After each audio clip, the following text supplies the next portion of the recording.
Welcome back to the News Review segment. We are getting briefs from across the country. Citizen TV having reporters spread throughout, and you're getting first-hand information as far as the party primaries for Jubilee and ODM are concerned today. We have Hassan Mugambi in Siaya as well as Sam Gituku in Migori, but we will first cross to Siaya. Hassan Mugambi, earlier on you told us the nominations for ODM had been postponed. Is there any update?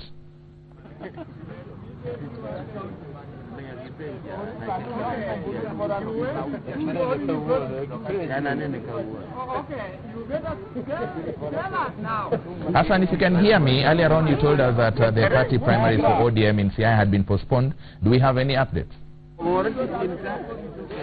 Well, yes, thank you very much, Charles. Back at studio, we're here in one of the polling stations where the voters had come out in their numbers, only to be told that the exercise cannot take part today. And even the agents were here present very early, some of them as early as 5:30 in the morning. They were here to just exercise this exercise of democracy. And we're just speaking to some of them so they can tell us how they have received the news. How are you? Fine. Yes. How have you received? What is your take on the cancellation of the exercise today, from today to tomorrow? We are so much annoyed and embarrassed since I was here by 4. I even used my transport. Then if it reached 7 a.m. is when I heard that the primaries are cancelled. And this one demoralized voters to turn out. I'm even sure that tomorrow the turnout won't be like the way it is now. Yeah, they are demoralizing us. I hope they were to prepare things earlier so that whenever we reach here, we don't get embarrassed.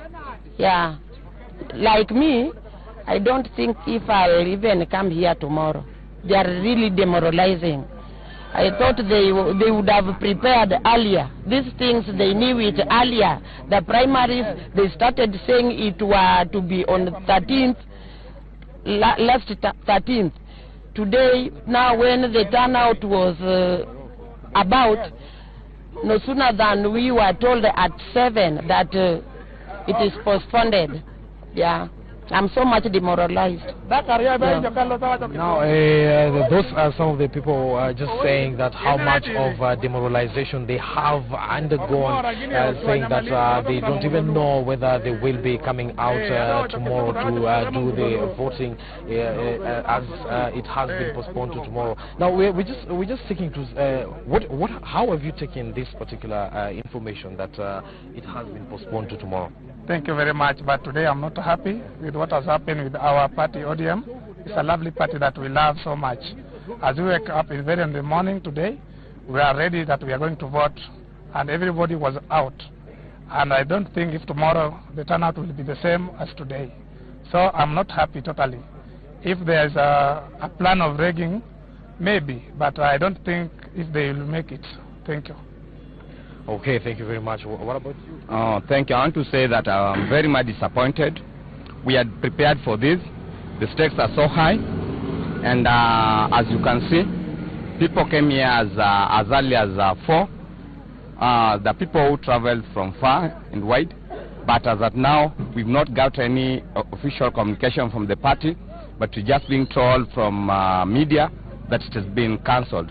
We are not happy, and we want to tell the Chair Election Board, Madam Pireno, that she's really disappointed, Siaya County, given that this is the home turf of our president to be Raila Odinga, that we are very much disappointed with her, and if she's not able to manage these things, she better quit before she makes things worse in future. I want to say that I'm very disappointed, and we are not happy, though we just call upon people to be very peaceful and wait for direction from the head office. Thank you very much. Well, thank you very much. That's there you have it. Some of the people just saying how much of disappointment they have undergone today, and wondering whether it will come out. The kind of turnout that has been witnessed today will be witnessed tomorrow. That such a situation causes a lot of voter apathy, and as you have heard from them, they are not even sure they will be turning out tomorrow to cast their vote. But that is the kind of feeling say that they have a feeling of disappointment, and now they're calling on even some going even as far as asking the national chair of the ODM elections board to just resign if she is unable to get to manage this exercise so well. I hand you now back to studio. We'll be coming back to speak to some of the aspirants as well as voters who turned out for this exercise, but it turns out that it has been pushed to tomorrow.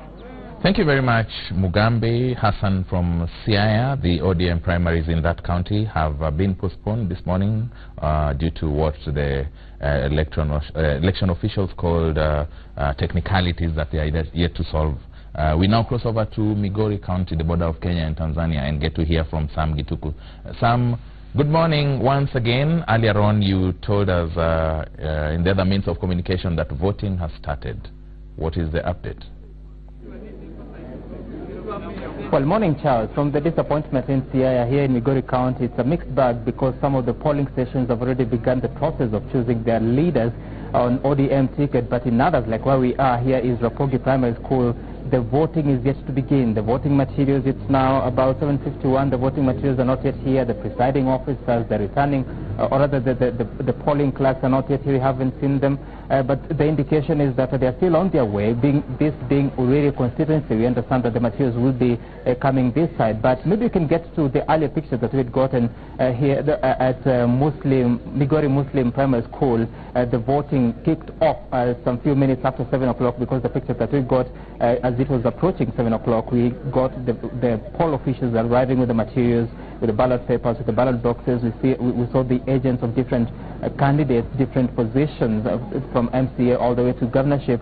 We saw them getting to confirm what you call the seals that as they were locking, that they were securing the ballot boxes so that the process can begin. But also we saw the queue building up. Some of the voters who are supposed to take part in that nomination exercise for ODM getting there early. Of course, they had been there as early as minutes before 6 o'clock, but at that time they were able to begin sometimes about 7 o'clock. But maybe getting back to where we are here at Ramogi Primary School, we have seen several of the voters who are coming to make their choice here. We have seen several of them getting to just sit and watch what is happening, waiting to see when the poll officials will be arriving, waiting to see when the materials will be arriving. And as we just mentioned, we haven't seen the poll officials, we haven't seen the classroom, or rather the room that will be used for the voting exercise.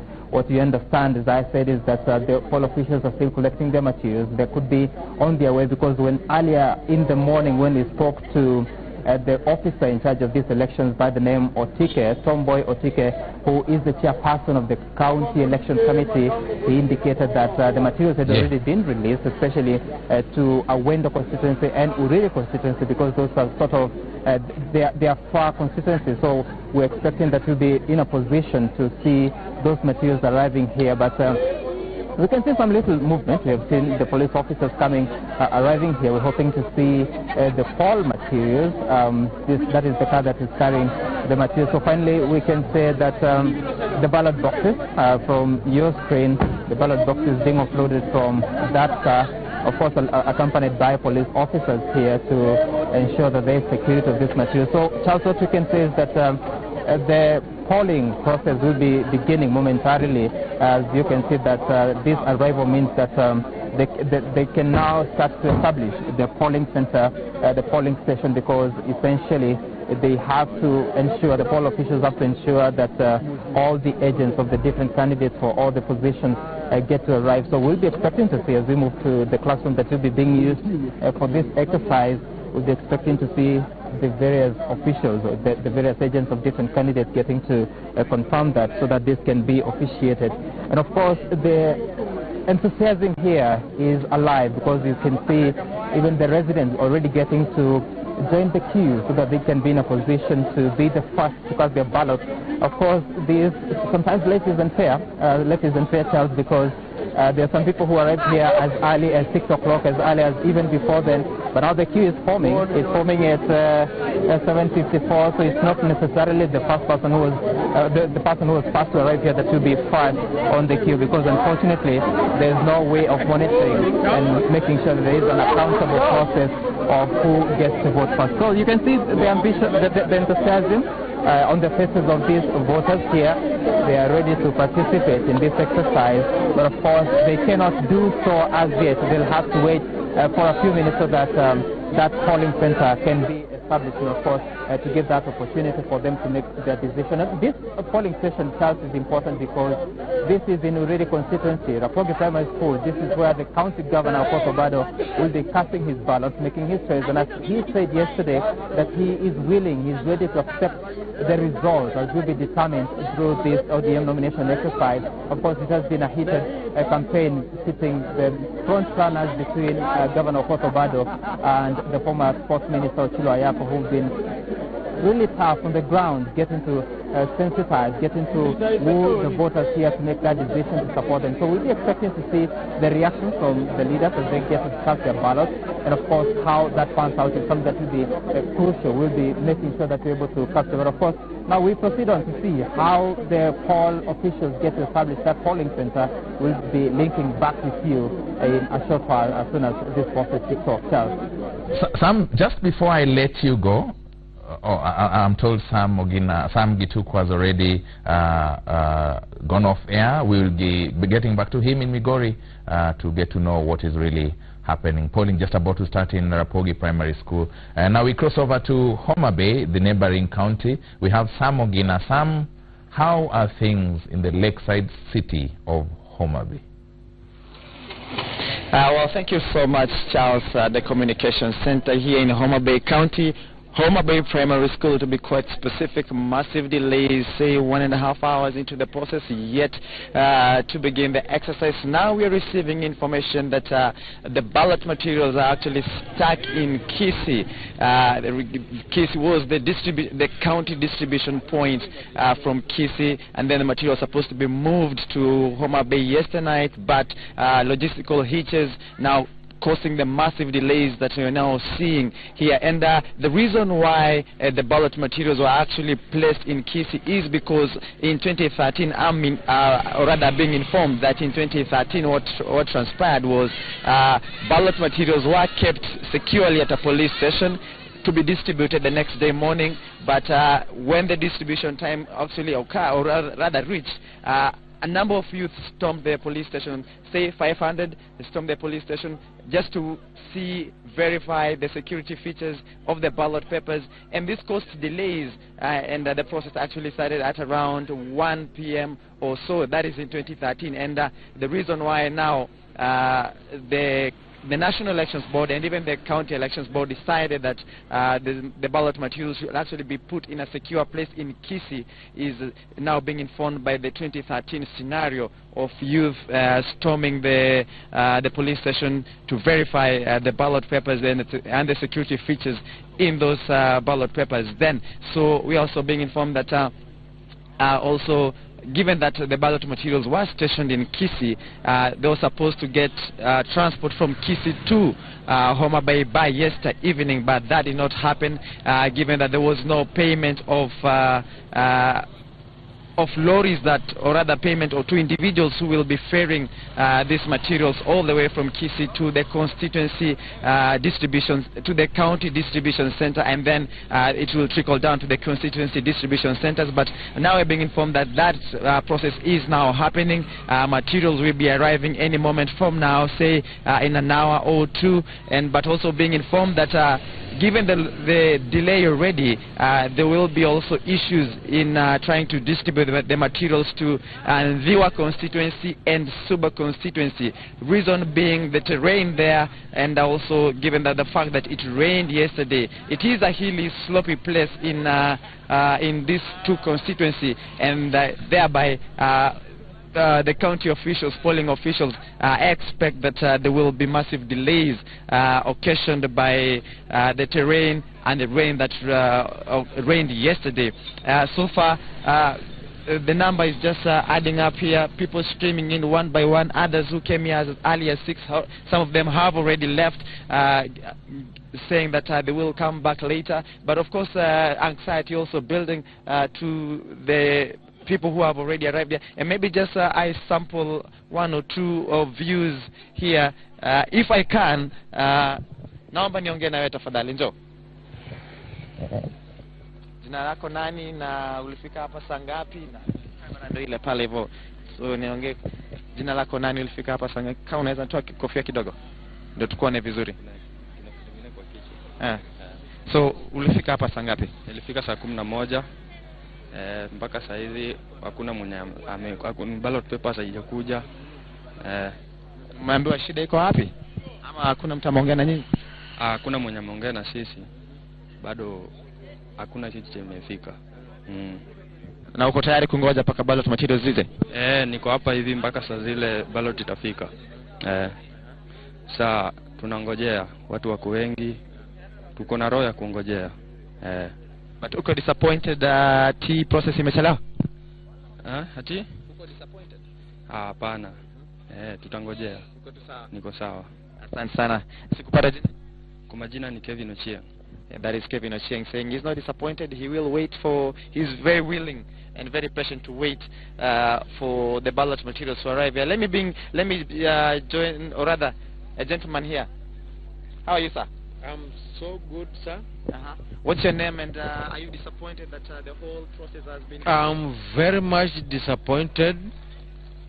Very much disappointed because here we are. We came to vote, and every people are here. Nothing is happening here. So what is going on? We are asking ourselves. Yeah. So ulifika hapa saa ngapi na labda? As early as 5 in the morning we are here, and up to now we've not seen any activity here. Nothing going on, so we don't know what is going on. Unaona hii ni kama labda inafanya hii process labda kuwa na shauku? Kind of kuna shauku hapa, manake sasa hatujui kunaendelea nini hapa. Sisi wote tumekuja hapa kupiga kura na hatuoni ballot papers, hatuoni chochote hapa. Sasa hapa hivi kila mwananchi hapa mwenye yuko hapa, mwenye amekuja kupiga kura hapa, haoni atafanya aje. Sasa hatujui kunaendeleaje hapa.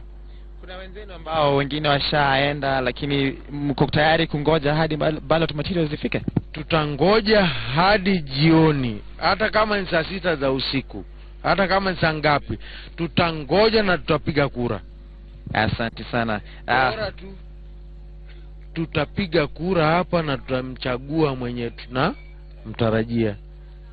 Shukran sana. Well, Charles, just to put things into perspective is we have at least 70 aspirants, that is from the governor, senator, and MPs, 70 of them, given that, remember that Homa Bay will not be voting for the women representative after Gladys Wanga got a direct nomination. Now, save for Gladys Wanga, 70 aspirants are seeking to become candidates for ODM here in Homa Bay County, and of course, 8 constituencies spread across Homa Bay County, or 8 sub-counties if you may, and out of the 8 sub-counties there are a total of 816 polling stations. I also remember that we'll be looking keenly whether ODM will be using its official party register or whether it will fall back to the IEBC register, given that that is what happened last time in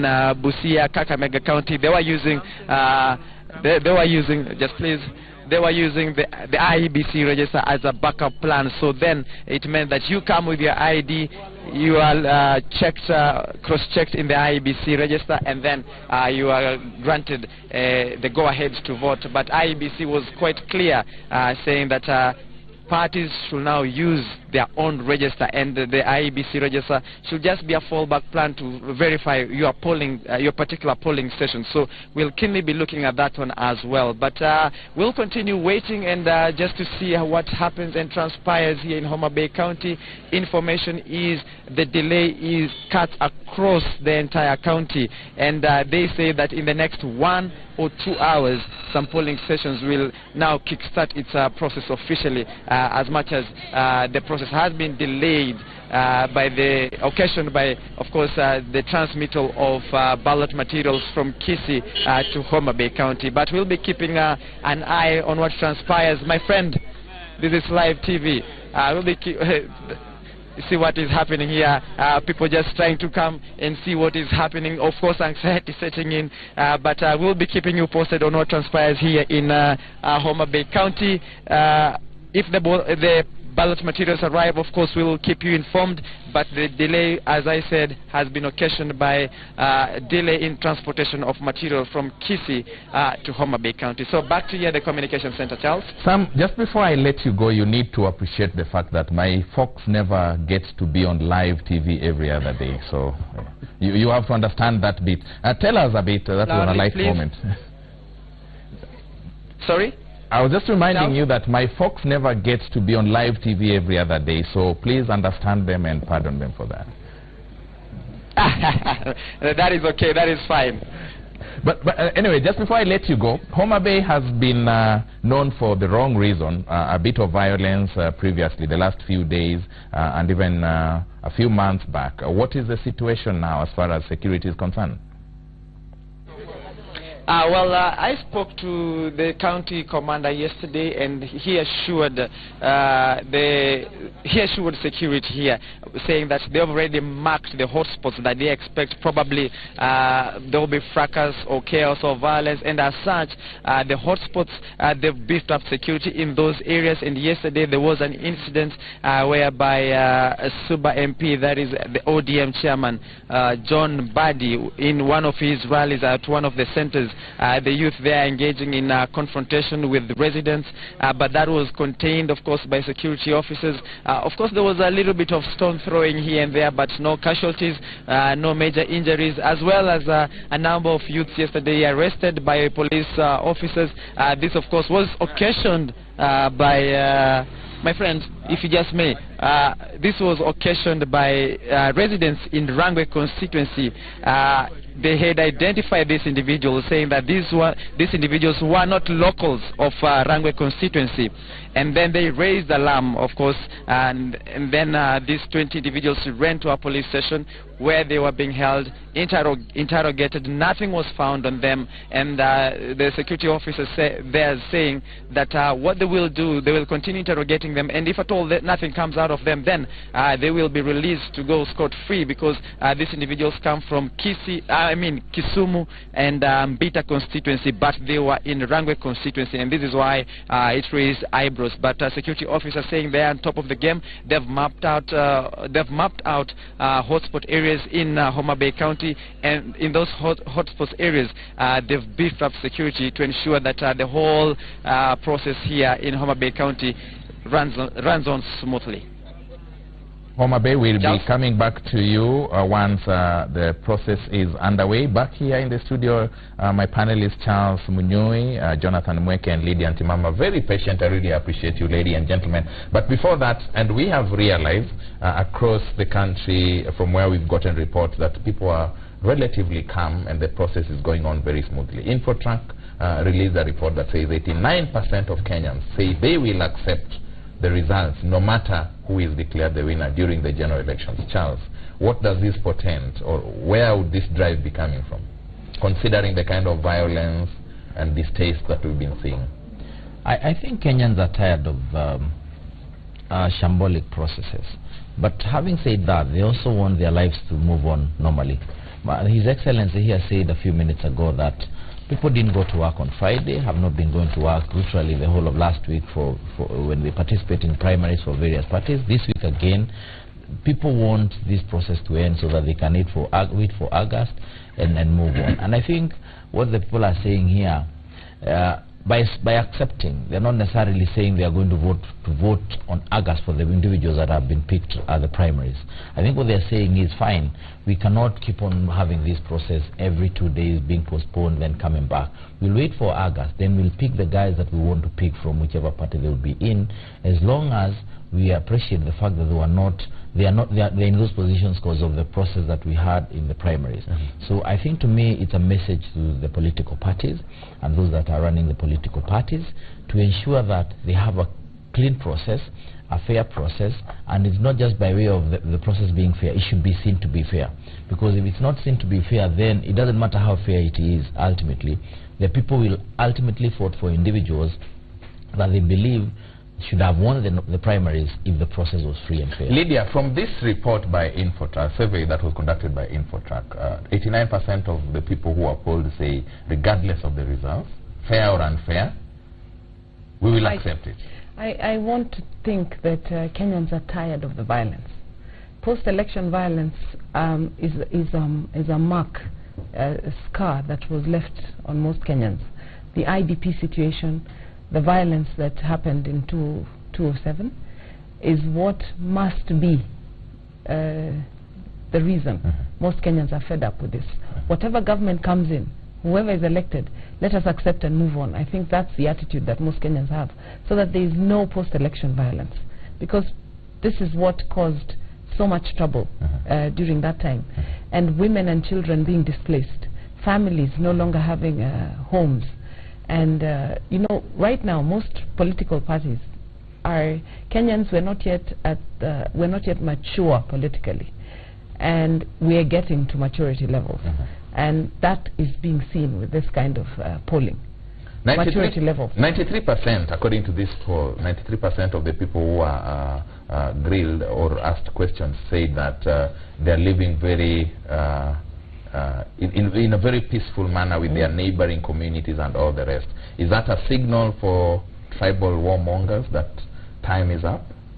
I think it's a very good signal that our electorate and our citizens have actually begun to see the need of living together as brothers and sisters, because at the end of the day, elections is just one day, and then Kenya remains one indivisible nation. So I'm very happy that Kenyans are beginning to see people not as this tribe or that tribe, although we are different in our own ways. I mean, Charles, I've just seen in Siaya na Wajaluo wako juu. Let me tell you, I've seen... No, it's a new language. The Queen's English. It's a new language. The Queen's English being spoken in a village in Siaya. Wajaluo wako juu. But, you know, that's the diversity that we like. We should be laughing about those matters, saying, you know, the Luos are Lupians, the Kalenjins are Ranas, and so on and so forth, and not thinking that you're this tribe, so I don't like you. That's negative ethnicity. So I'm happy that we're getting away from that. I want us to get our next round of, just before that, I want us to get our next round of updates from Sylvia Chebet and Mercy Kandie, but I'll let you finish this point. Yeah, just let me finish my train of thought, thank you. There is a very big difference between people accepting the results and the results being free and fair. And if you look at the ones who are saying they're accepting the results is 89%. The one thing the results will be free and fair is 73%. That's quite a big discrepancy, and I think the institutions need to do quite some more work to bring confidence into Kenyans, because what I'm reading in that result is that Kenyans are beginning to feel dejected, are beginning to feel that they don't have justice, and they're beginning to say, you know, whatever happens, we don't care. And that's not a good place for us to be as citizens. We need to believe in the system. We need to believe that when we go and mark that we want so and so to win, then that so and so is the one that is going to be respected as my wish, and nobody else should take that wish away from me. And that's what we need to work towards. Another result I saw on that poll, Charles, as I conclude, is almost 94% are saying that those who are involved in irregularities, which is voter bribery, which is the violence, incitement, should be disqualified. I agree with that completely. Over the weekend, I saw a video on social media of one of the Nairobi gubernatorial candidates dishing out money. I mean, if it is found true... She has since denied. Yeah, but if it needs to be investigated, because you don't want to encourage that. We want to progress and move ahead as a nation, so that we can be mature and respected by other people. I want us to look at the Nairobi County politics.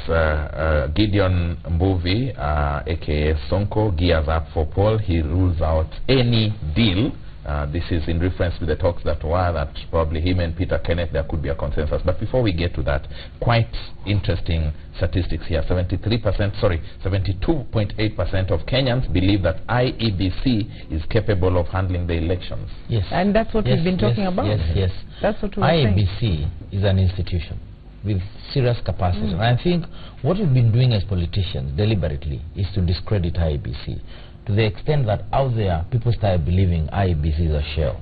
Yet IEBC is working very hard. And I think having looked at what the primaries... Then or now? Now. And I believe even before. It's only that a few individuals maybe had their own issues. But the whole institution was not necessarily a bad institution. And it has very serious capacity. It has very good capacity to deal with these issues. It has very good structures if you look at how IBC operates. And I think to me what has happened, people have realized that this is an independent commission, as it were. And we must start respecting it. We must start working towards having faith in it. And if we have issues with it, why don't we deal with these issues in a way that we are not killing the whole institution, because we need the institution. Vote of confidence here. Yes, it should be it's an institution, it's not an individual party. You see, most Kenyan politics is not yet at the maturity level that we're looking at. We need to get there, because most parties are tribal factions, tribal... That's a fact we can't run away from. Yes, we can't run away from. But we need to move on to the next level. And with an independent electoral body, then such things can finally come, to rest, and can be rested in such a... Mheshimiwa Jonathan Mweke, the top story on the Daily Nation, Sonko gears up for poll, rules out any deal. Flamboyant Senator vows nothing will stop him from going for Nairobi governor's position, as his rival Peter Kenneth asks Jubilee loyalists to vote wisely. Bishop Margaret Wanjiru says she will fight to the end. These are all potential opponents for you. How does it sit for you? Before we get into that, let me just comment about IBC's confidence level. 73% has come a long way, because I think they were at 35%. But it means that 30% or so don't believe that IEBC can do the job. If you look at the 20 million voters we have, it means about 6.5 million voters think that IEBC are not capable enough. That's a big number. So my advice... That's a minority. It's a minority, but if you look at it, that's why I put it into context of numbers. If you have 6 million people of your population, nearly 30% saying we are not happy, then it's a concern. Yeah, and I myself personally believe that IEBC is capable enough to do the work. They just need now to go out and communicate and actually show, not just by word, but indeed Kenyans, that they are impartial and they are committed to ensure that there's a free, fair and credible election, and that confidence level will go up to 95%. Fair enough. Yeah. Your opponents. Who would you really want to face on 8th of Peter Kenneth, Gideon Bubi, Margaret Kenyatta. Given a chance. Governor Kidero and I are ready for anyone, and we've been ready for years. So Jubilee postponed from Friday to today, from today to Wednesday. I don't know why they are scared. Maybe Charles can tell us why they are scared. They are not scared. Nomination. They are not scared. But you know what? Actually, as for moving from tomorrow to Wednesday, it's human interest and for the sake of peace. You people, ODM has already booked all polling stations. That's true. Not they didn't want clashes. Yes. Well, not quite, because no, it's not true, because Wiper's nominations are tomorrow as well, the same day as ODM's, and we've been able to find polling stations around the city that ODM is not using, and we have candidates in more than 50 of the 85 wards. So the excuse that they didn't want to share polling stations with ODM is not true, because the Wiper primaries are tomorrow, and we are sharing the same city with the ODM. So I think it was just an excuse. That notwithstanding, the best way for democracy to prevail is to let the people decide. So if the Jubilee people decide they're going to bring Peter Kenneth, we are ready for him. They decide they're going to bring Mike Sonko, we are ready for him. They decide to bring Bishop Wanjiru, we are ready for him. And I'll tell you why. It's because we stood by the truth. We told Kenyans we were going to do 7 things, amongst them health, amongst them education, amongst them transport infrastructure. And we have released a scorecard showing that we have done those 7 things. So, I keep saying that the truth is like a lion. You don't need to defend itself. You let it loose, it will go out and defend itself. Thank you very much. Why does Jubilee seem to be having a very competitive scenario here? Wouldn't it just be better that they have consensus and have one of them face Governor Kidero and Jonathan Mweke? I think let us start by appreciating Article 38, where people have a right to go for these positions. Mike Sonko Mbuvi has every right to go seek that position, and so does PK and Margaret Bishop. I think to me what is important is the hype around this issue. It is as if immediately after the nominations, people will go their different directions. And I think, to me, and what Jubilee is working on in Nairobi, especially Nairobi, is a process that will ensure everyone is happy. The three of them will be happy. What the President of the Republic of Kenya and the leader of Jubilee does not like doing, because he would have done it. I am sure Jonathan here is sitting pretty because nobody is challenging Kidero and himself for the ticket. It was predetermined a long time ago, and they were handed the ticket, literally. So we are saying in Jubilee, the President could have easily done the same together with the Deputy President. But he said, no. These people are going for it. They have tried talking to each other. We've tried to work around issues, and they have said, no, let's go to the ballot, because you're telling me to be the running mate? No. You're telling me to be this? No. Can we go there? Free, clean process. Whoever wins will stick together. And I think, to me, that process, if it's properly profiled and people see that it's done properly, there'll be no fallout. The Jubilee will be back with its candidate and a running mate, and I'm sure they'll trounce my brother here, with all due respect. We are going to beat them on this one. I can almost assure you, and you can take that to the bank. Charles Munyui, aspirant Kiambaa County on a Jubilee ticket there, together with Lydia Ntimama, aspirant women rep Narok County, and Deputy Governor Jonathan Mweke, Nairobi, giving us their insight. We'll be back after a short break. We want to take another round of updates from across the country. Sylvia Chebet is in Nandi, and earlier on she sent us a report. Before we take a commercial break, Sylvia, what did you have for us?